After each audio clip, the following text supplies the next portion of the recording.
চোখ রাখবে এবার অন্যান্য খবরে। ডোমজুড়ের ডাকাতিতে সিট গঠন করল পুলিশ। মঙ্গলবার ডোমজুড়ে সোনার দোকানে ভয়াবহ ডাকাতি হয়। ডাকাতিতে ব্যবহৃত বাইক উদ্ধার পুলিশের। ভিন রাজ্যের ডাকাত দল বলে দাবি পুলিশের। একটি বাইক শিলিগুড়ির, অন্যটি বারুইপুরের। মঙ্গলবার ডোমজুড়ে সোনার দোকানে ভয়াবহ ডাকাতি হয় এবং এই ডাকাতির ঘটনায় ব্যবহৃত বাইক উদ্ধার করল এবার পুলিশ। সিট গঠন করা হয়েছে।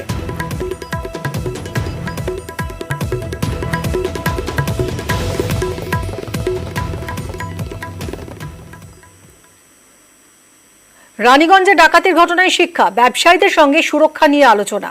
বৈঠকে জামুরিয়া পুলিশ এবং Jamuria chamber of commerce.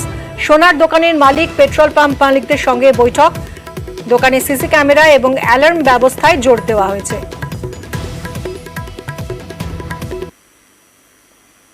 Sreepur আইসির যে বড় শ্রী মেঘনাথ মন্ডল উনি কিন্তু এনকাউন্টার করেছিলেন। এনকাউন্টার করার ফলে একজন ডাকাতকে গুলি লাগে এবং ঘায়েল অবস্থাতে তারপরে পুরো গ্যাংটাকে ডিটেক্ট করা হয়। ওটাই নিয়ে এটা একটা প্রিকশনারি মিটিং ছিল। মেঘনাথ মন্ডলকে অনেক কংগ্রেচুলেশন জানাচ্ছি যে ওনার কারণে এত বড় একটা গ্যাং ধরা পড়লো।